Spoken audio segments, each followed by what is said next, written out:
33 कोटि देवता में केवल एक देवाधिदेव महादेव ऐसे हैं जो विश्व कल्याण की कामना करते हैं। उन्होंने जहर पिया, अमृत दिया, अमृत देवताओं को दिया और खुद जहर पिया। पार्वती मैया ने पूछा था कि यह जहर पीना जरूरी है? शिवजी कहने लगे अगर ये जहर मैं नहीं पीऊंगा तो ये पूरी पृथ्वी जलकर भस्म हो जाएगी और विषैली हो जाएगी। विश्व का कल्याण करने के लिए मुझे ये जहर पीना पड़ेगा। अगर मुझे विश्व का कल्याण करना है तो ये जहर पीना जरूरी है और ये जहर मुझे पीना पड़ेगा।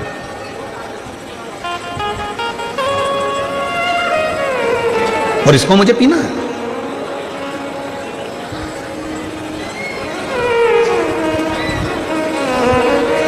के समय पर विष निकलते समय भगवान नारायण ने एक बात संपूर्ण क्षेत्रवासियों के लिए, संपूर्ण विश्ववासियों के लिए, संपूर्ण जगत के लिए, संपूर्ण पृथ्वी पर रहने वाले, ब्रह्मांड में रहने वाले मनुष्यों के लिए कह दिया कि शंकर का अभिषेक जरूरी नहीं कि आप मंदिर जाओगे तब होगा, घर में बर्तन में शंकर का शिवलिंग रखोगे तब होगा, शंकर का अभिषेक 12 ज्योतिर्लिंग में जाओगे तब होगा। शास्त्र कहता है शंकर का अभिषेक तुम जब भगवान शंकर को दिल से याद करते हो, श्री शिवाय नमस्तुभ्यम, ओम नमः शिवाय, नमः शिवाय, जब तुम स्मरण करते हो पंचाक्षर मंत्र का, षडाक्षर मंत्र का, यह श्री शिवाय नमस्तुभ्यम का जब तुम स्मरण कर रहे होते हो और दिल से तुमने अगर उसको स्मरण कर लिया तो समझ लेना कि तुम्हारे शंकर का अभिषेक हो गया, उसका चिंतन हो गया, उसका स्मरण हो गया, उसकी भक्ति हो गई, उसका मंत्र जाप हो गया।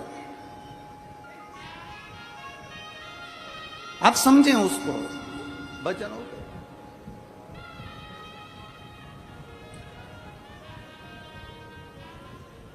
आप में से कितने लोग हैं जो भगवान के मंदिर में प्रसाद लेकर जाते हैं? जल्दी से हाथ उठाओ। अरे उठाओ तो सही, कभी तो ले गए होगे, कोई से तो मंदिर में ले गए होगे, कोई से तो देवता क्या ले गए होगे। ले गए थे ना, हम भी ले गए थे, ठीक है, तुम ले गए थे तो हम भी ले गए थे, हम कोई अलग से तो पैदा हुए नहीं है। तुम ले गए थे तो हम भी ले गए थे। अब आप में से कितने लोग हैं जितना प्रसाद लेकर गए थे उतना की उतना प्रसाद तुमने भगवान को खिला दिया? हम भी लेकर गए थे, हम भी नहीं खिला पाए। अगर तुम में कोई बैठा हो जिसने भगवान को 1 किलो मिठाई पूरी खिला दी, लड्डू पूरा खिला दिया, बर्फी पूरी खिला दी, कोई बैठा है?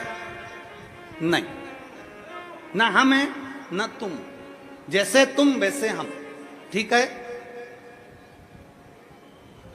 अब अंदर बैठा भगवान को तुमने भोग लगाया और तुमने वो प्रसाद वहां रख दिया, तुमने वो प्रसाद वहां दे दिया और भगवान को नमन कर कर कहा बाबा मैं तुम्हारे लिए ये भोग लेकर आई हूं, आप इसको पा लेना। जब शरीर में बहुत बड़ी बीमारी होती है ना, तो जो लोटा भरकर जल चढ़ाने वाले होते हैं ना, जो भगवान को जल चढ़ाते हैं, वो जल चढ़ाते चढ़ाते शंकर जी को क्या कहते हैं?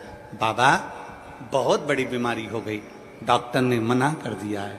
बाबा, डॉक्टर कहता है कि ये किडनी नहीं चलेगी, ये लीवर नहीं चलेगा। बाबा मेरा थायराइड बढ़ गया, बाबा मेरी शुगर बढ़ गई, बाबा मेरा ब्लड प्रेशर गड़बड़ हो रहा है, बाबा मेरी आंखों की रोशनी चली गई, बाबा बहुत तकलीफ में हूं।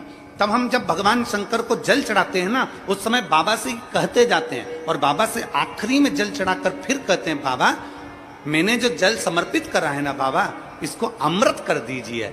मैंने सुना है आपकी गज का मुख है, मनुष्य का शरीर असुरों वाला है।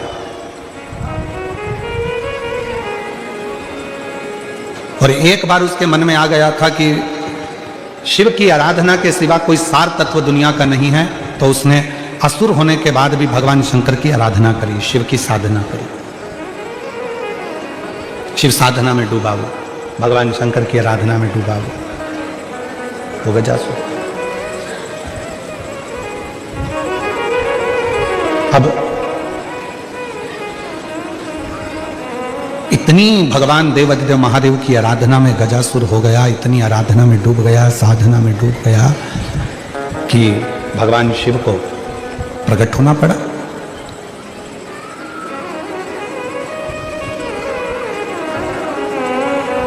कितना सुंदर कहा है किसी ने, स्कंद पुराण में वर्णन मिलता है कि किसी भी देवता को अगर प्रसन्न करना है, भगवान नारायण को प्रसन्न करना है, ब्रह्मा जी को प्रसन्न करना है, इंद्र को प्रसन्न करना है, तो बहुत तप, साधना, व्रत करना पड़ेगा।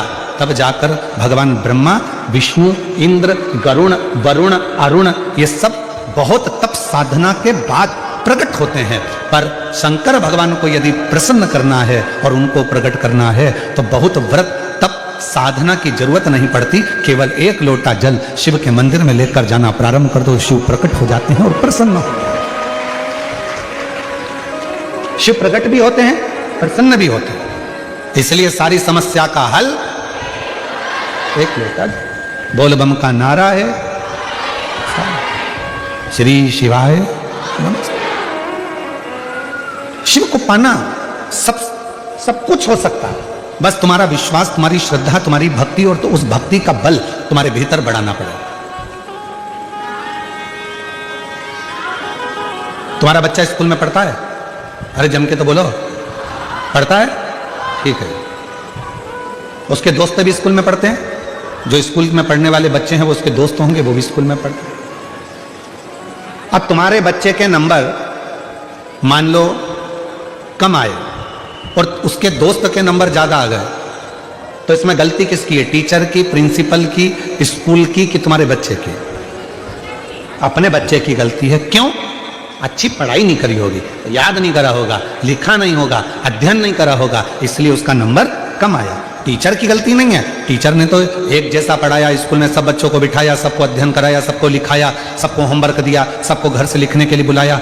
बस गलती इतनी है कि हमारा बच्चा अच्छे से लिख नहीं पाया, अच्छे से अध्ययन नहीं कर पाया, याद नहीं कर पाया, इसलिए उसका नंबर, उसका परसेंट कम आया। और बाकी का उसका जो दोस्त था उसका परसेंट भी अच्छा बना, उसके नंबर भी अच्छे आ गए।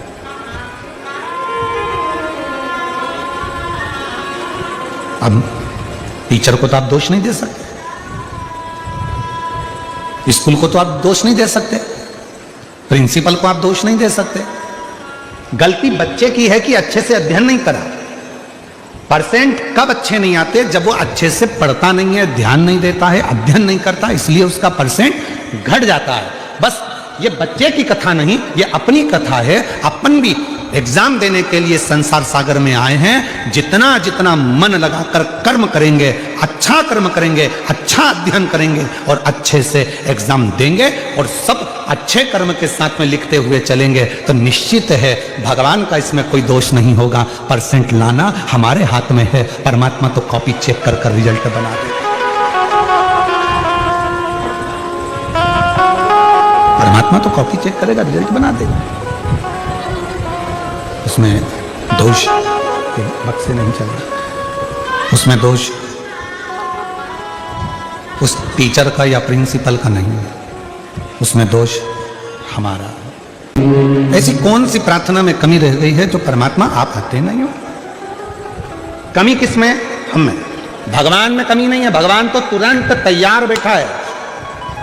देखिए 33 कोटि देवता में केवल एक देवाधिदेव महादेव ऐसे हैं जिनके दरवाजे पर नंदी बैठा हुआ। बोलो बोलो, सही है कि गलत है? मतलब, और मां जगत जननी दुर्गा भवानी का जब भी दर्शन करोगे तो मां आदि शक्ति जगत जननी दुर्गा भवानी काय पर बैठी है? बोलो बोलो, जम के बोलो, शेर पर। गणेश जी के पास में कौन बैठा है? चूहा। कार्तिकेय के पास कौन बैठा है? मोर।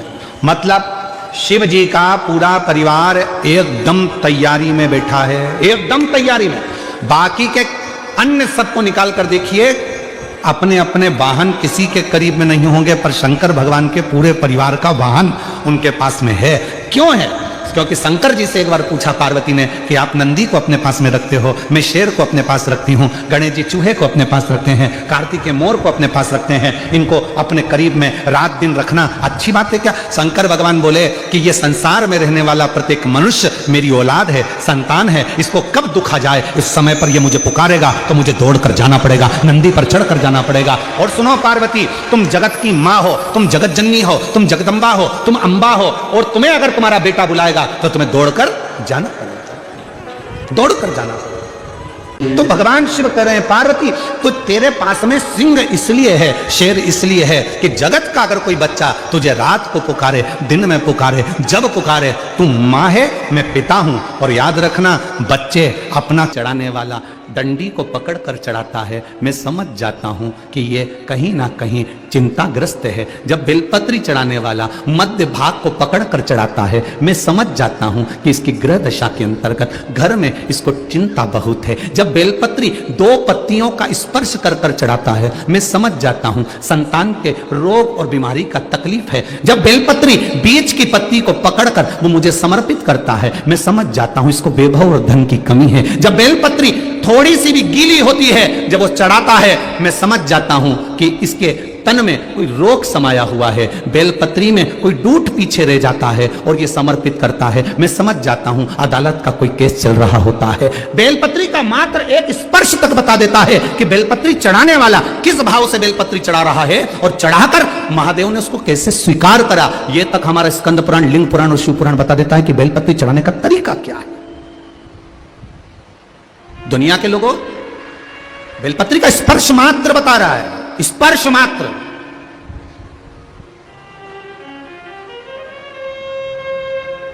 केवल स्पर्श। क्यों? घर के मंदिर में और बाहर के शिवालय में, बाहर के मंदिर में एक अंतर होता है। घर के मंदिर में और बाहर के मंदिर में एक अंतर होता है। घर के मंदिर में जो शंकर का शिवलिंग होता है, उसके ऊपर जलाधारी नहीं लगाना पड़ती। क्या नहीं लगाना पड़ती है? देखिए आपने, किस किस ने देखी है? हाथ उठाओ। देखिए आप लोगों ने, वो शिव जी के शिवलिंग पर बूंद बूंद जो पानी टपकता ना ऊपर से, जलाधारी रखी रहती है। घर के मंदिर में जलाधारी की जरूरत नहीं पड़ती है, पर बाहर, घर के बाहर जो शिवालय हैं, मंदिर हैं, उसमें जलाधारी की जरूरत पड़ती है। जलाधारी की जरूरत पड़ती है। घर के मंदिर में जलाधारी नहीं चाहिए।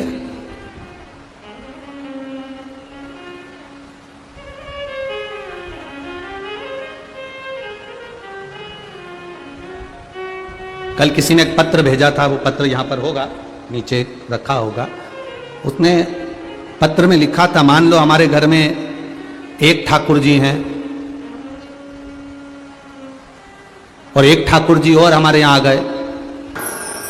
कई कई माताएं कहती है, गुरुजी हमारे देखो इतनी भीड़ थी, हमारी गले की चेन चली गई। अच्छा ईमानदारी से बोलो, जो नौकरी करने वाले हैं उनका प्रमोशन हो गया, तुम कथा सुनते सुनते पीछे से आगे आके बैठ गए, तुम्हारा प्रमोशन हो गया, पर चोट्टे का आज तक प्रमोशन नहीं हुआ। वो चोट्टा की चोट्टा ही रिया, उसका प्रमोशन नहीं हुआ। जिसकी चेन गई उसकी 2 तोले की ज्यादा बन गई, भगवान ने बनवा दी।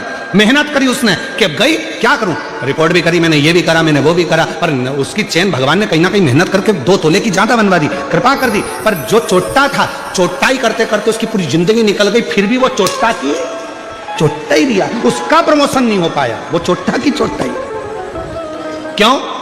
क्योंकि उसने जिंदगी में सबको धोखा दिया है, और धोखा देने वाला कभी खुशी की जिंदगी नहीं जी सकता, वो दुख की ही जिंदगी जीता।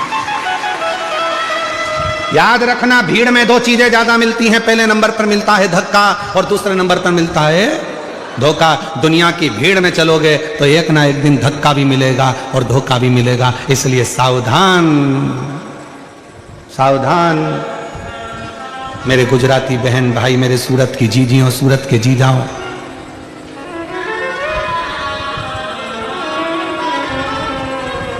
सावधान।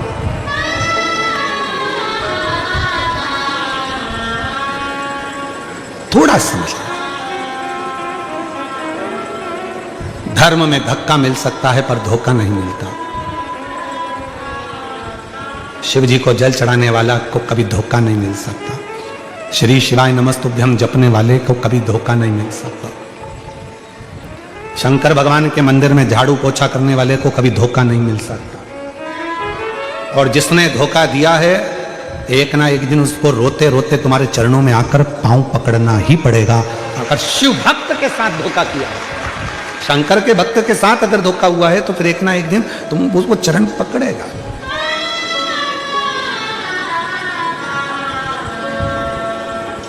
शिव कथा कह रही है, भगवान शंकर का चरित्र कह रहा है। शिव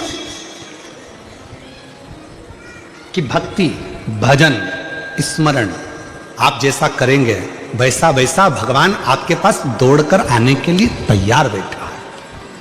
भगवान देरी नहीं कर रहा है, हमारी देरी। आप शिव जी के पास जा रहे हो, शंकर भगवान के पास जाकर एक लोटा जल चढ़ा रहे हो, शिव जी से प्रार्थना कर रहे हो, भगवान शंकर से अनुरोध कर रहे हो, शिव जी को जाकर अपने मन का भाव कर रहे हो, तो बाबा उसको स्वीकार कर रहा है, शिव उसको स्वीकार। इसमें टीचर की गलती नहीं है, बच्चे का परसेंटेज गड़बड़ हो रहा है, बच्चे की पढ़ाई गड़बड़ हो रही है, रिजल्ट ठीक नहीं आ रहा, तो इसमें टीचर की गलती नहीं है, गलती अपने बच्चे की है। उसी तरह हम रोज जल चढ़ा रहे हैं, हम शंकर जी के मंदिर रोज जा रहे हैं, हम शिव जी को रोज स्तुति कर रहे हैं, हम शिवपुराण की कथा भी सुन रहे हैं, हम पशुपति व्रत भी कर रहे हैं, हमने लिखा भी अच्छा, पढ़ा भी अच्छा, याद भी अच्छा करा, उसके बाद भी हमारा रिजल्ट अच्छा नहीं आ रहा, मतलब बाबा हमारी क्यों नहीं सुन रहा? मतलब याद रखना, इसमें टीचर की गलती नहीं है, उसका तो नंदी तैयार बैठा है, उसका तो शेर तैयार बैठा है, गलती हमारी है। कुछ ना कुछ हम याद नहीं कर पा रहे हैं, कुछ ना कुछ हम अच्छे से उसका स्मरण नहीं कर पा रहे हैं, इसलिए हमारा परसेंटेज डाउन हो रहा है और हमारा परमात्मा हमारा रिजल्ट ठीक नहीं निकाल। किसी ने पूछा कि गुरुजी बच्चे को लैपटॉप चलाना सिखाना है, कंप्यूटर चलाना सिखाना है, मशीन चलाना सिखाना है, गाड़ी चलाना सिखाना है, बच्चे को अच्छी पढ़ाई सिखाना है, बच्चे को सब कुछ सिखाया जाता है, पर मोबाइल चलाना कोई नहीं सिखाता, तो भी बच्चे सीख जाते हैं, ये कैसे सीख जाते हैं? हमने कहा श्रीमद् भागवत में चरित्र आता है अभिमन्यु की धर्मपत्नी उत्तराता। श्रीमद् भागवत में चरित्र आता है कि गर्भस्थ हिरण्यकशिपु की पत्नी जब गर्भ से थी, नारद जी उसको लेकर चले गए थे, इतना सत्संग कराया कि उनके गर्भ से जो बच्चे ने जन्म लिया उसका नाम प्रहलाद हो गया, जो आते से ही भगवान के नाम का ऐलान करा वो प्रहलाद हो गया। मतलब डॉक्टर कह देते हैं बेड रेस्ट, गर्भ के समय पर बच्चा गर्भ में है और डॉक्टर ने कह दिया बेड रेस्ट। अब बेड रेस्ट में करना क्या है? कोई रामायण तो पढ़ोगे नहीं, गीता पढ़ोगे नहीं, शिवपुराण पढ़ोगे नहीं, तो करोगे क्या? इतने ध्यान से मोबाइल चलाते हो कि अंदर बैठा पप्पू वो पूरी ध्यान लगा कर, तुम सोच रहे हो कि मैं देख रही हूं मोबाइल, नहीं, वो अंदर से देख रहा, पूरा ज्ञान ले रहा है मोबाइल का। ऐसे खोलना है मोबाइल को, लॉक हो जाए तो ऐसे करना है, ऐसे करना है, और बच्चा बस उसको सारी कोचिंग देना पड़ती है, सारी क्लासों में भेजना पड़ता है, पर मोबाइल चलाने की क्लास में बच्चे को नहीं भेजना पड़ता, क्योंकि वो माँ के गर्भ में इतना सीख कर आता है कि आते से ही उसको मोबाइल के लिए, संपूर्ण जगत के लिए, संपूर्ण पृथ्वी पर रहने वाले, ब्रह्मांड में रहने वाले मनुष्यों के लिए कह दिया कि शंकर का अभिषेक जरूरी नहीं कि आप मंदिर जाओगे तब होगा, घर में बर्तन में शंकर का शिवलिंग रखोगे तब होगा, शंकर का अभिषेक 12 ज्योतिर्लिंग में जाओगे तब होगा। शास्त्र कहता है शंकर का अभिषेक तुम जब भगवान शंकर को दिल से याद करते हो, श्री शिवाय नमस्तुभ्यम, ओम नमः शिवाय, नमः शिवाय, जब तुम स्मरण करते हो पंचाक्षर मंत्र का, षडाक्षर मंत्र का, या श्री शिवाय नमस्तुभ्यम का, जब तुम स्मरण कर रहे होते हो और दिल से तुमने अगर उसको स्मरण कर लिया तो समझ लेना कि तुम्हारे शंकर का अभिषेक हो गया, उसका चिंतन हो गया, उसका स्मरण हो गया, उसकी भक्ति हो गई, उसका मंत्र जाप हो गया। आप समझें उसको, भजन हो गया।